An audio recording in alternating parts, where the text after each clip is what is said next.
you so much for subscribing and always keeping up with us. My name is Mwaalo.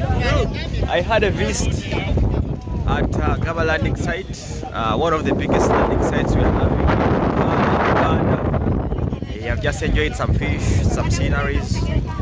Yeah, the landing site is so busy. Lots of activities are taking places here. We have fishing, we have boat transportation, that's water transportation. People are doing merchandise and business.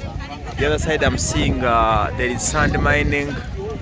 Yeah, so we are just enjoying the scenario. So it's just a nice place to come and visit. The fish is in plenty. This is a bit expensive. Starting from a price of 10,000, you can get some good sized piece of fish. Enjoy some chips and you know, some edibles. So I've just enjoyed the place. Hope to come back next time and see whatever is happening here. Yeah, that's my name.